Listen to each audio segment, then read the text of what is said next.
Today, we will paint a portrait of a little ginger kitten using our unique technique, and as usual, I will start by laying down the main color blocks.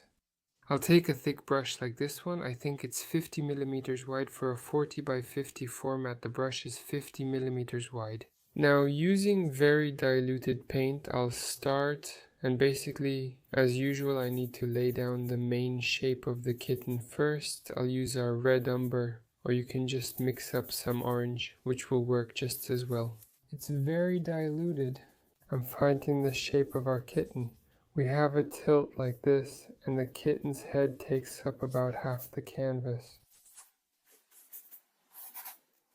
Here we have a paw, and here, a little past the middle, is where the ball takes up space.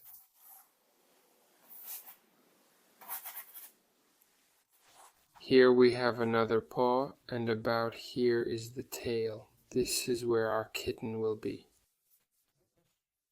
Actually, there's nothing really complicated about the composition.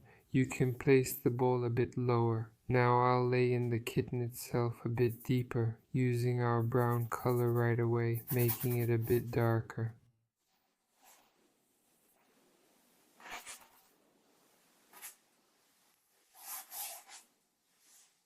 For now, without any cool tones, as usual.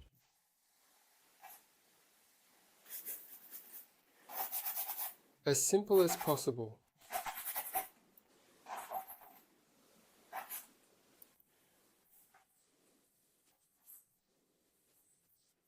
Shadows everywhere, I added everything. Now I add blue here and add depth to the background. The background will be gray-blue, as I like. It goes well with orange. They complement each other because they are opposite colors.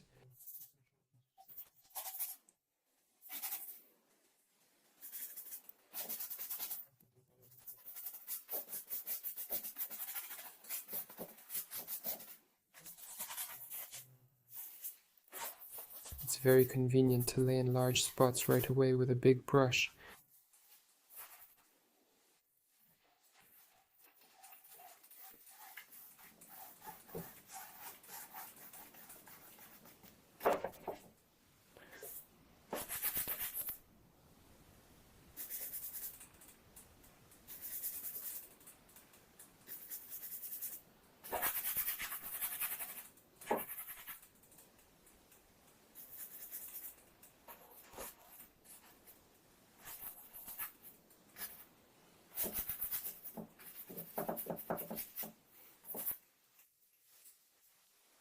We've laid in the background, which took around 3 minutes.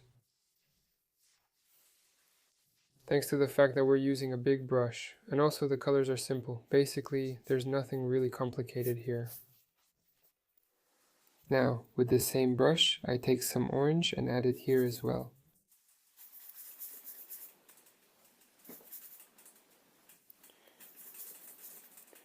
And I lay down some brighter spots, continuing on.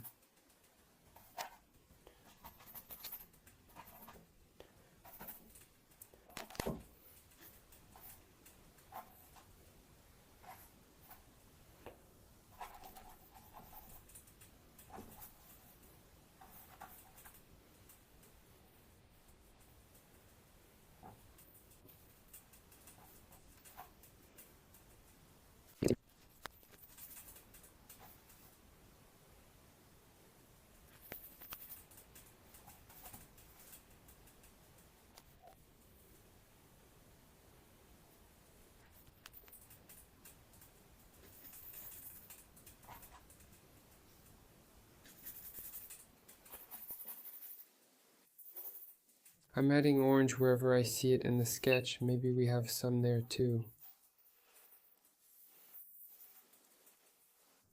You can already use this same brush to add some lighter colors somewhere. These light ones, I'm putting them in the lit areas.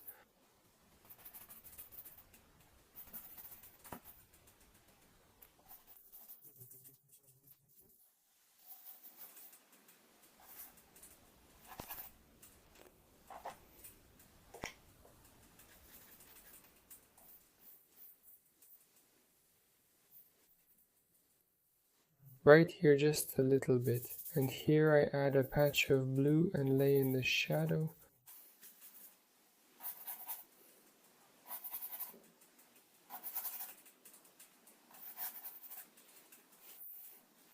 Let's lay in the ball the same way. For now, as you can see, I'm correcting it with a big brush.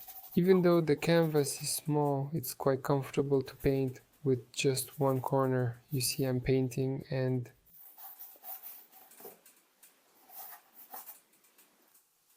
with the other corner I take and add a lighter color.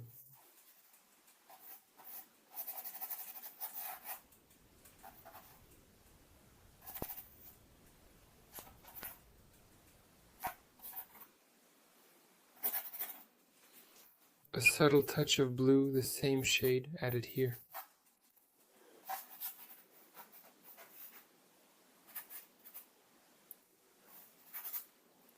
There. Well, I think that's enough with this brush. We can just move it a little bit over here. Just a little bit is fine. By the way, with abstract things, we don't fill them in like this, so it's more interesting and we can already leave it like that. So, we have 7 minutes and some kind of underpainting is ready. Now for the eyelids, I start with a smaller brush to work on them.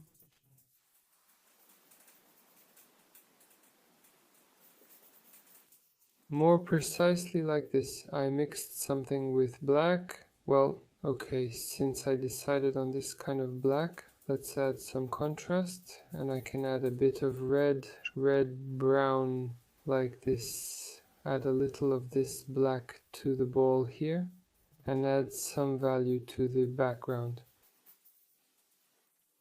We even have it here, on the paws.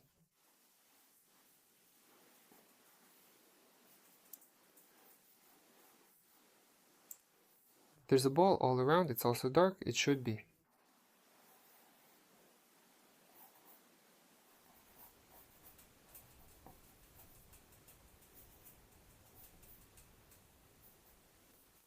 This paw here lit up, but no, the claws are also dark. More precisely, shadows of the claws.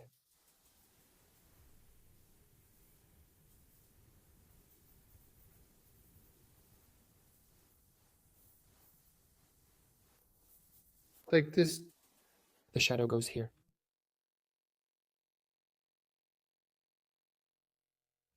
At this point, my microphone turned off without warning me at all. The thing is, I bought this microphone quite recently, and honestly, I didn't even know how this system works. I thought maybe it would start blinking or something, but it just turned off. So that's why I'm recording the voiceover now, after I've already recorded everything else. So, as you can see, I'm starting to add shapes to the kitten, shadows, orange ones, on the side, yeah. I'm refining the shape and adding volume. So right now we have the main spot of the kitten. There are shadows at the bottom, yes. I'm adding these same shadows to the side, but they're more red, more vibrant. I'm gradually building up the shape of the kitten's face, and for now I'm not rushing to work on the eyes or look for them. Yes, because when we have just a big solid spot, it's pretty hard to immediately find any details like the eyes. So, after I did the main underpainting, I added the basic shadows. That is, working through contrast is always much easier. We found the main spots, found the darkest and the lightest ones. And now we already have some separation of forms, so it's easier to approach the details. Now I'm carefully, slowly finding the eyes, which in fact is closed. In this case, keep in mind that it's easy to make a mistake and miss the exact spot you need. But it's always easy to fix in the early stages when everything is still done in rather large forms.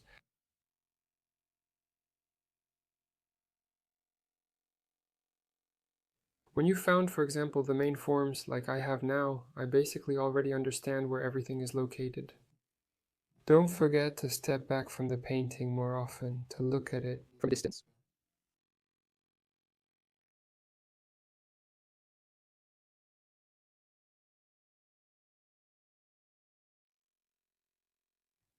Because when we sit very close to our work, especially if it's large, it's very easy to make mistakes by eye. So look, when I found the darkest parts, I move on to the lightest ones. So the method is simple. Work as much as possible through contrast and layering. Now I'm mixing the lightest colors and applying the lightest areas.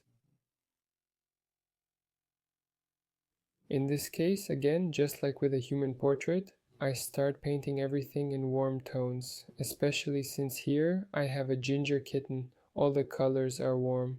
But then, of course, I add cool tones too. Here are the lightest ones, and look how the kitten instantly transforms. Immediately, the shapes became much clearer and more defined.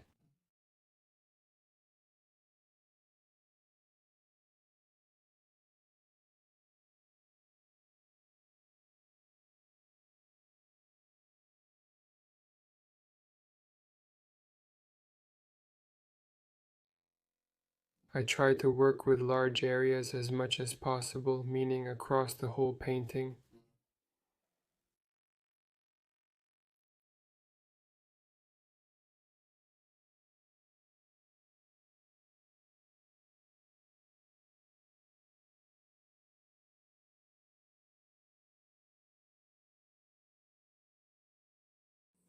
Subtitles I add by background.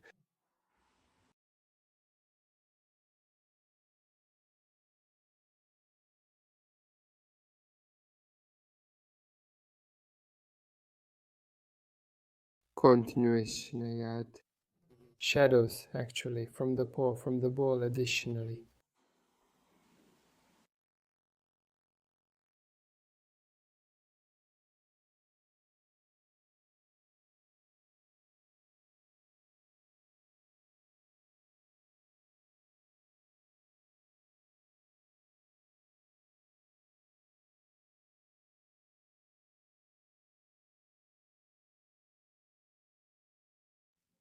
And I have a task with this Kotick to make a rather abstract background, so that it's clear he's sitting on something, that there is some kind of background, but that the background is as background as possible. In other words, it's inconspicuous.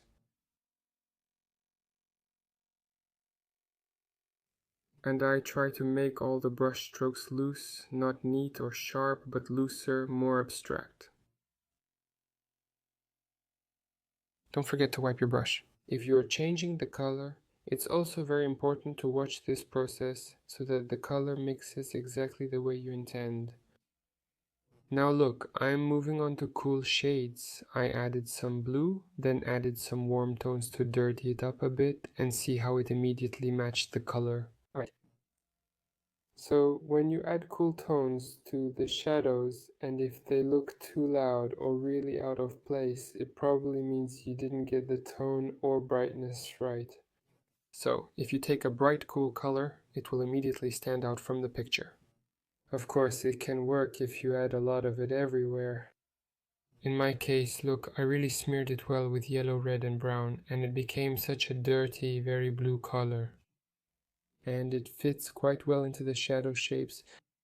Right away, the kitten, this white color in the shadow immediately starts to look like a shadow color. So, if we make our white warm in the shadow, it won't read as a shadow. But the cool one immediately started to read as a shadow.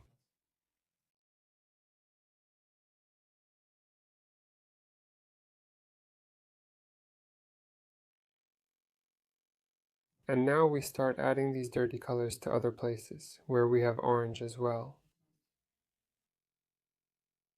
It's dirtier.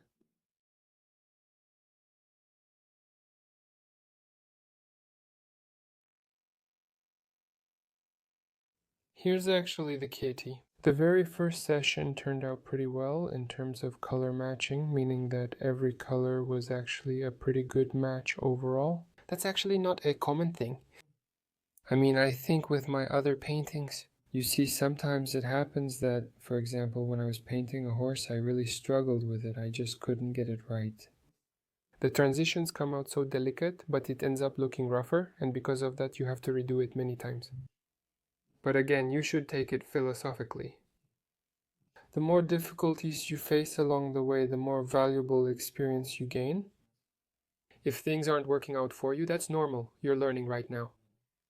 Not everything can work out. By definition, if it did, it would be boring and you wouldn't be doing it. I think there's a certain thrill in that. In the search, some experiments, sometimes not the most successful ones, but in the end, each time it gets easier, faster, and more beautiful. See, now I switched again, look, from cold to bright lighter ones.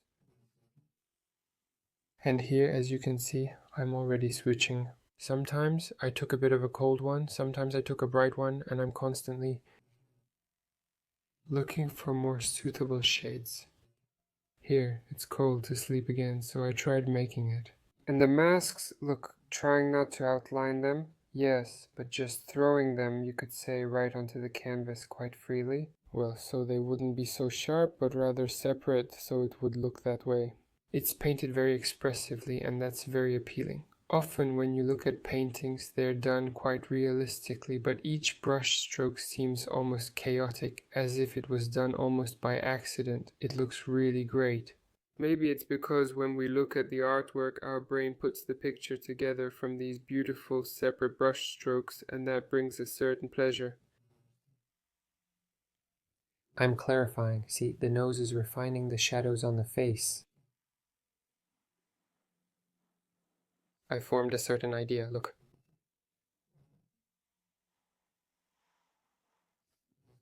A few colors are used: light, fairly warm blue, orange, and dark brown, gradually more precisely on the face. In this case, we're already working with tones, meaning we need to find all these spots more precisely. Avoid rushing into the details. Calmly and steadily stepping away from your work. Look, approach, add, subtract. Don't be afraid to add cool tones, because cool tones really enrich the painting. That is, the wider you make the range of colors, the temperatures, the richer, naturally, your painting will be. That is, if everything is in warm tones, it can also be beautiful, but if you add cool ones, it immediately expands the richness of the painting. The basic principle has already been found.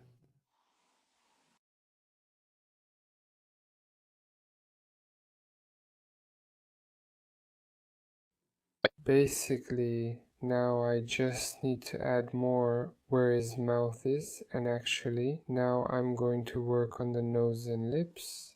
And overall, the main part of the underpainting is already done.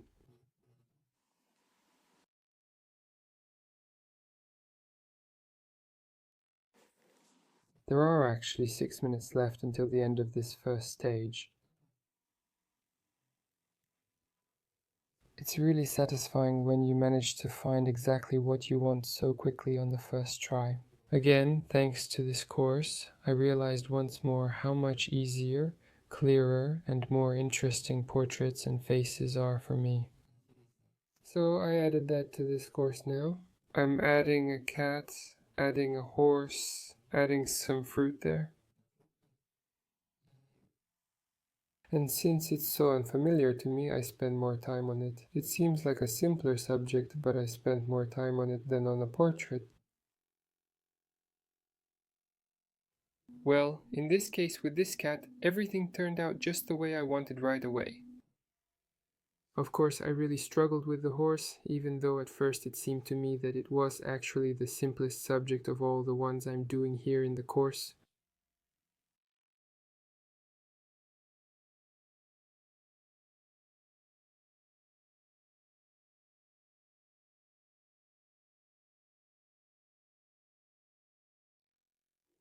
When you start refining the details, try not to get stuck on just one thing. Add a little bit here, improve it, look for other places too, so that the whole work progresses across the entire canvas at the same time. That's how I liked it once. I think this expression comes from Sakharov, the artist. The idea is that you work in such a way that at any moment, if someone stops you, you could say the painting is finished. And that's actually a really cool concept. So at some point, if you get tired of painting, you can leave it as it is and it will still look completely finished. You can also add some cool tones, add them and not make it look like there are bags under the eyes.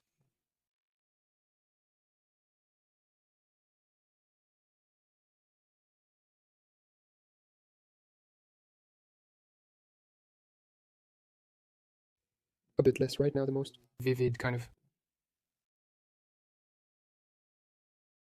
I used to make the color accent even brighter, adding more white, but now I use more yellow, brighter ones. But they start to light up. Kotick looks really cool.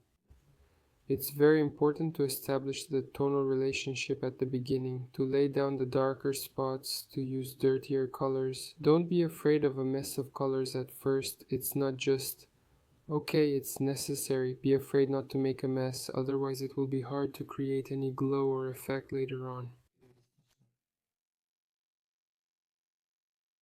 Realistically, you see, in this case, everything is laid down more messily from the start, but again, within limits, so it's messy. At the same time, you can still see the orange and yellow and so on. And when I add a bright color now, it immediately starts to glow. That's when the magic begins to happen. Again, this is about switching modes. You were focusing on the details, but then you stepped back to work on 5 main aspects and added contrast, which is always simpler to do. So, they're the brightest, either the lightest or the darkest, and of course, it's the easiest to mix the lightest or the darkest shades. As you can see, the kitty is nearly finished. Looking ahead, I'll say that when I started the second session, it actually took me longer than the first session. But in the end, if you look at the difference, the changes to the kitty aren't really that significant. Because the first stage was successful. Subtitle editor A. Semkin, proofreader A. Yegorova.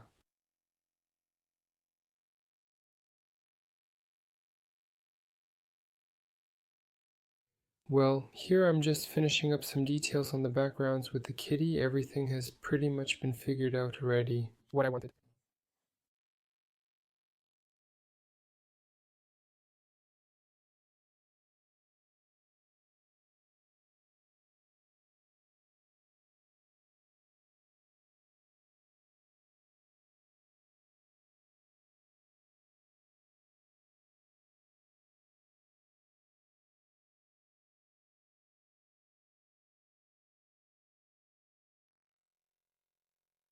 This is actually an underpainting, which here is no longer really an underpainting. Basically, it's almost a finished piece.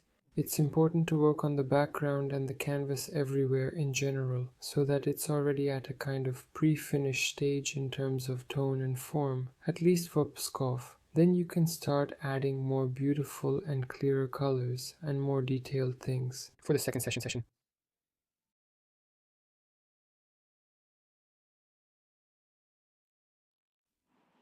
I'm smudging the paw a little bit, you see, so it's not so sharp, so it blends into the background. Well, that's basically where we finished the first session. I'll tweak a few details.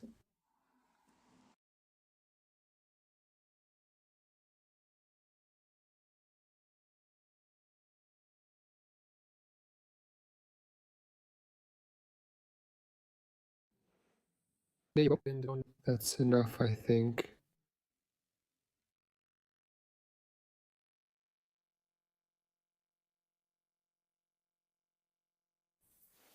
So, I'm finishing the painting after a long break. And in terms of tonal relationships, I really like how everything turned out. That is, overall, I don't want to spend a long time detailing anything right now. I just want to add some accents and it'll be done. Maybe I'll add something with a palette knife, something with brushes. We'll try different things now. I'll start working with this first. I'll add the lightest colors to create contrast. Pure white, a bit of yellow, a bit of red, but mostly white, and let's add it in. Now we can work with thicker paint.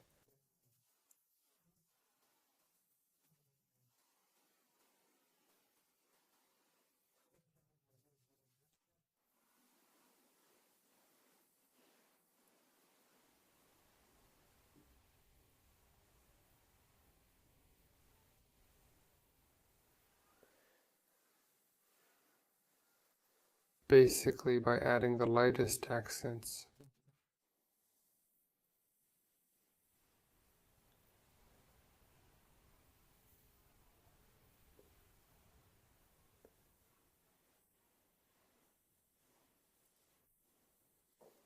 Where there's some pure white, Bath looks cold, so by diluting them with even more orange. I think there's a bit too much of my own, just a little. I added it. A really cool thing that I don't have right now, but I think you can get, is retouching varnish. Retouching varnish is used for working between layers. So right now I'm working on a painting that's completely dry. I would spray this varnish right now, or just apply it. There are spray versions, non-spray versions, and just ones in a jar. And as a result, the painting becomes moist, and it works really nicely. It becomes so slippery as if we painted it just yesterday, even though the painting is already not getting dirty. Keep in mind, you can mix the paint right on the canvas in small sections like this.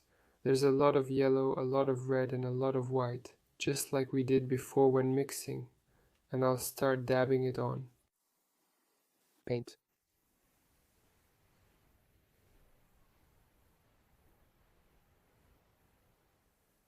Take a lot of white and add it.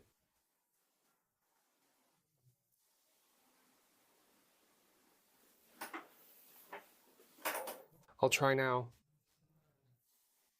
As quickly as possible. To work on it, just to improve it a little bit, because I already like it a lot. You can get carried away and end up with a boring picture, something too polished, but it will look very natural. That's why I try to touch this painting as little as possible, to preserve its life as much as I can.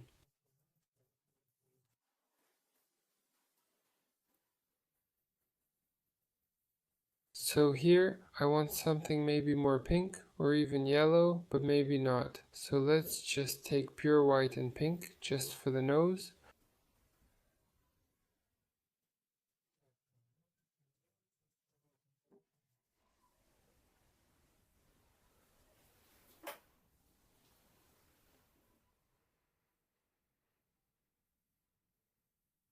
Orange, let's take a bright one.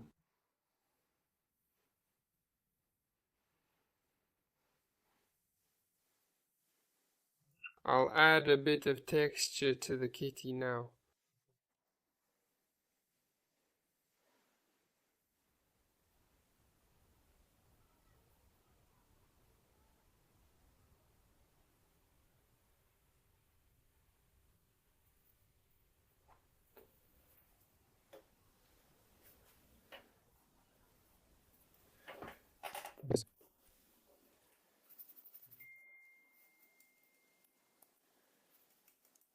We need some kind of shadow color.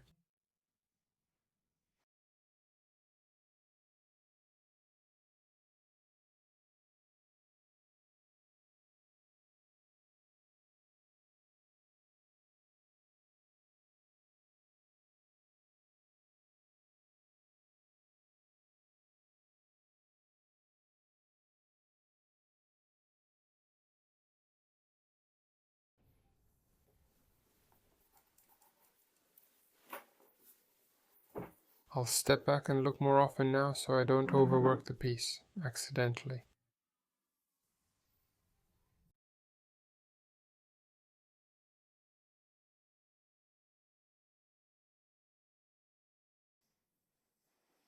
A little bit of cool color wouldn't hurt.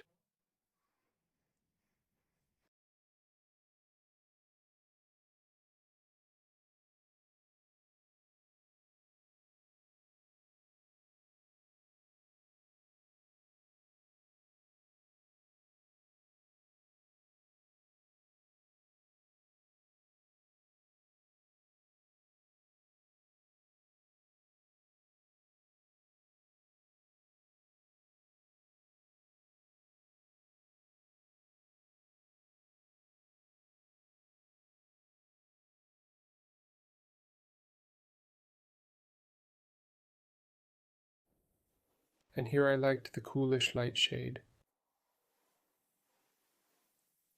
Right in the shadow, it goes on really well here, just barely touching the brush, just lightly scraping the surface so it leaves a bit of paint. Not too much.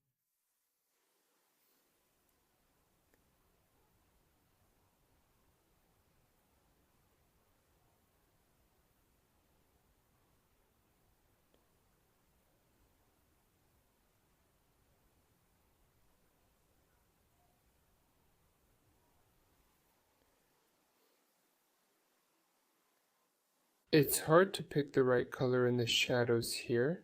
It looks orange there, but in the shadow it turns darker, and it's difficult to choose a color that still reads as orange. It was also in the shadow at that time.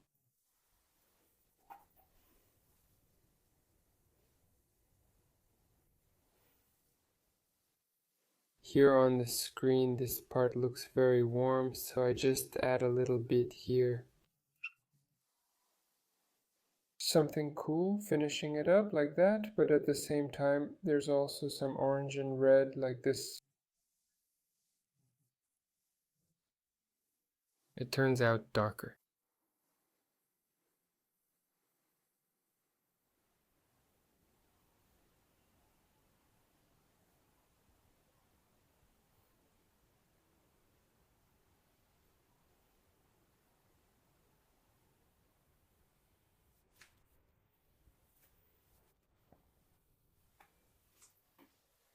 Very much so. You really need to take choosing these colors seriously. In the shadow, because if you make it a bit lighter, it no longer reads as a shadow, and if you make it darker, the brightness of the color stands out, and accordingly it will also look unnatural. That's why you really need to put some effort into it and look for the right shade.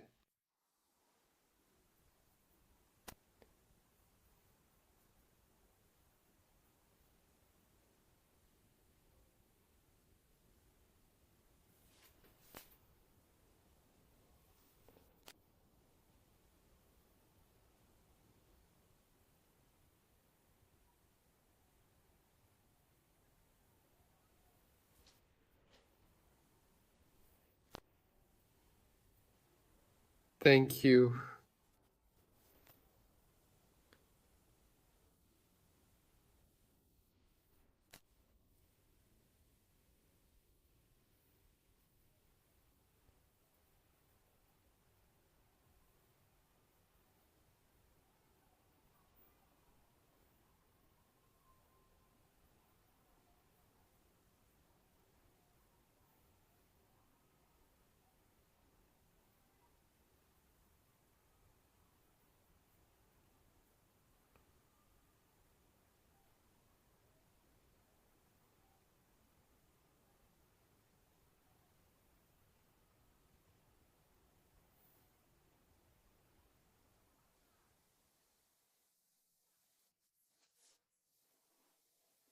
So it turns out like a hexagon. The nose, the muzzle is very thin, so now I'll try to make it a bit wider. There's enough of the muzzle here.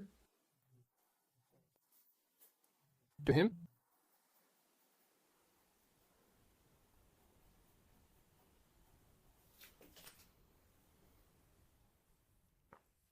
That's already better.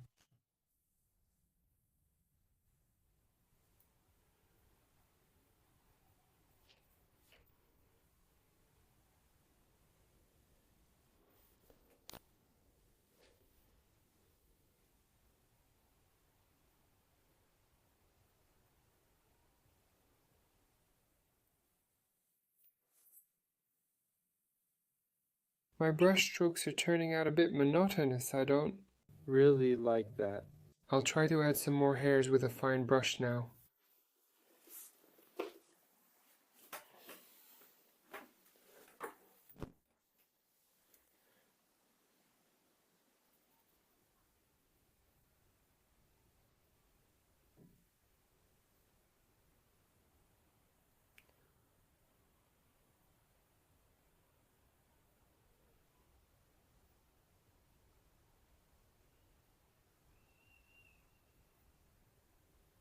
Let's continue.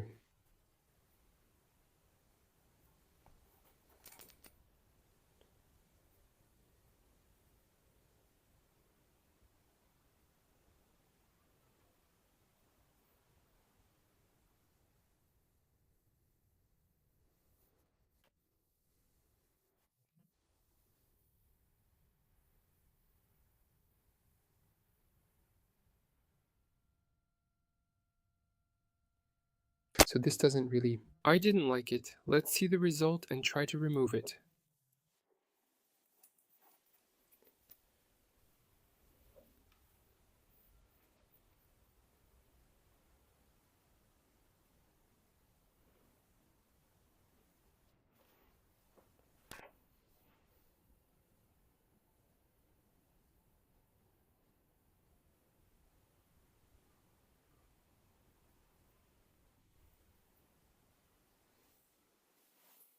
After some green, add a bunch of green into the shadow with our color, adding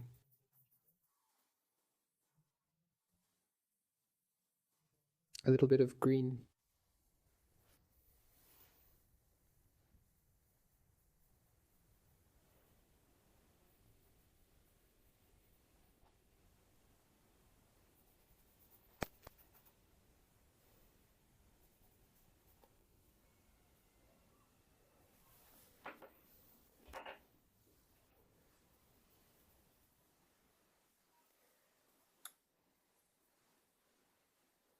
Let's try poetry too, something that we can't achieve with a brush, what we want.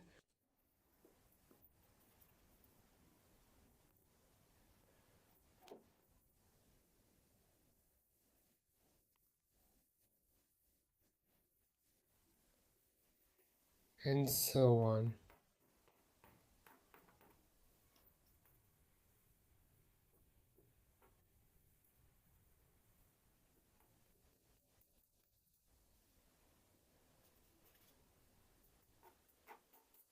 A little bit of variety is added by pure white. I'll take it now, really. I'll use pure white and I'll add some accents now after all.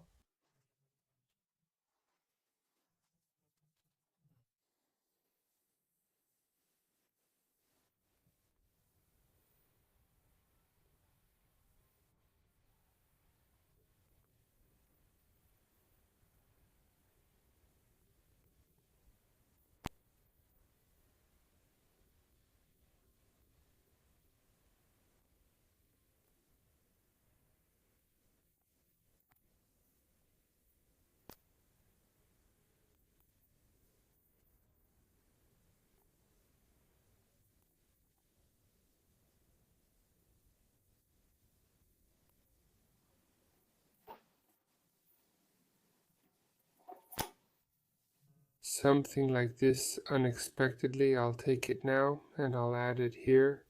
Whether this is necessary or not, I don't know. I wanted to add something cool here. I won't really do the background, although I also want to add it. Let's add a greenish, dirty background, maybe even something strong and bright like this.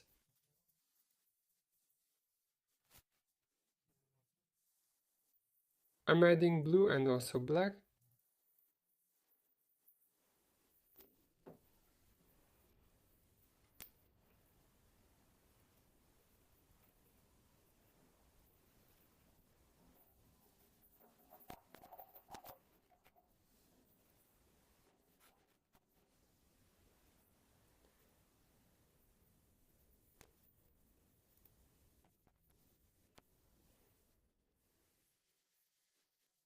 Pure black, just pure black in. We apply it as well, again to enhance the contrast.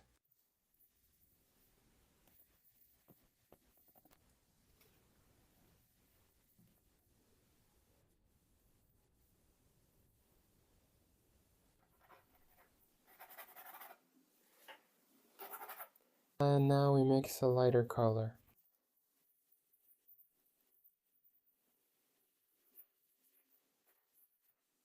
It turns out so bright. You see, now you can do anything. Add whatever your intuition tells you.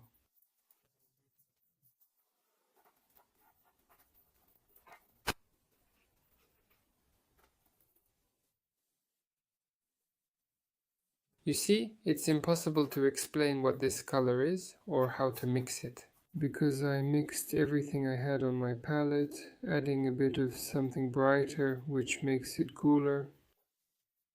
That's the only logical explanation here.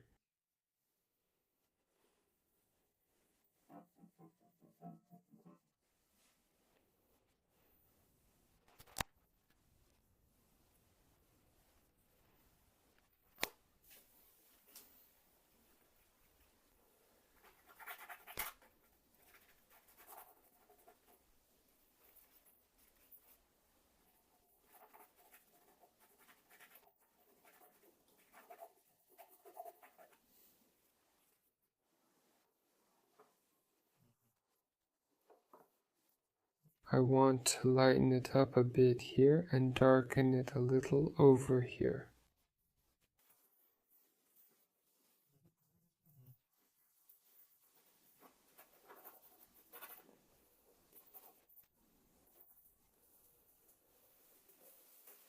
And add a little bit of this same green to the background at the bottom as well.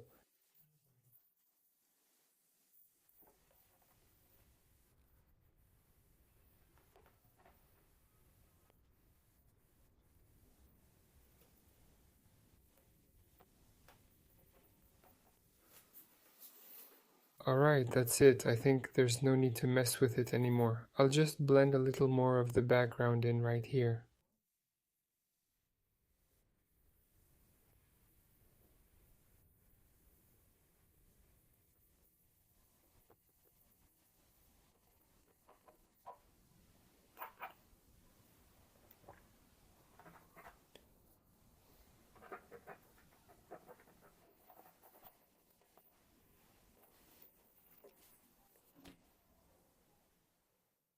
And I kinda want to add a little bit here too.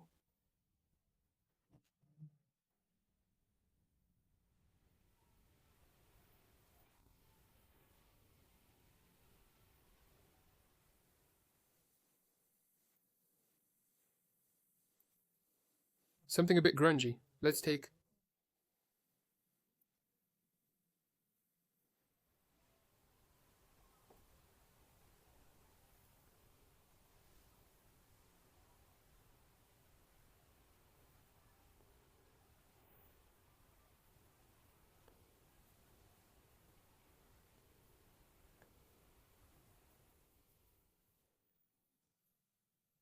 the light and go a little deeper.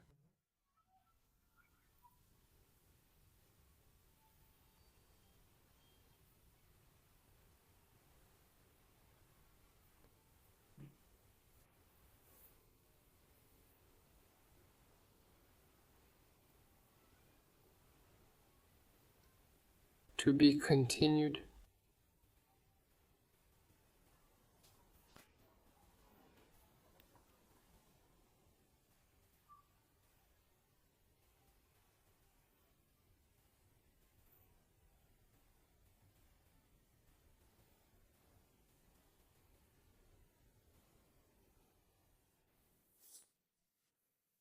So here I added some light color, but it's a bit too much, so I'm taking it back off.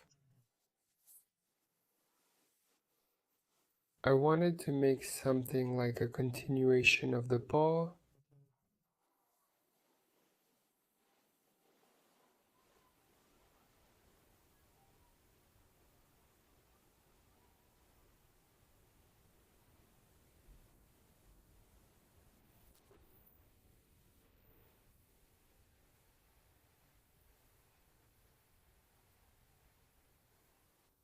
Here I want to lighten it up, add a bit of contrast.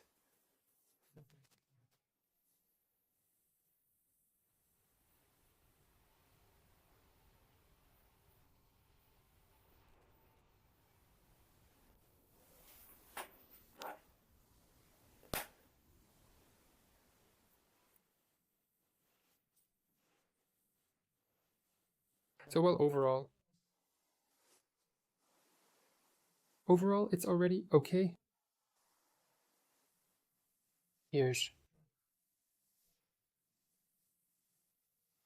At this point, sometimes you need to stop abruptly and leave because right now you could get stuck for another hour, 2 or 3.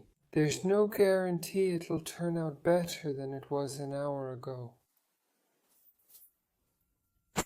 That doesn't bother me at all. Now I'll just remove a part of it. Macas, and even at night you still have the orange one here.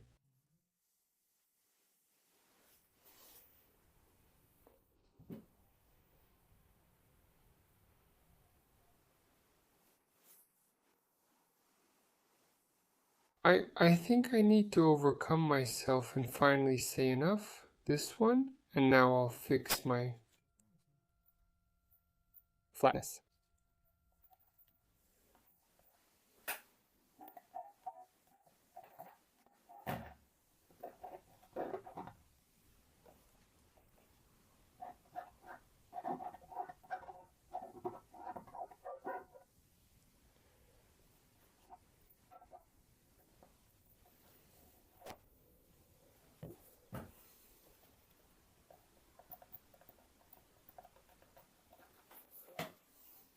Well, something like that, yeah.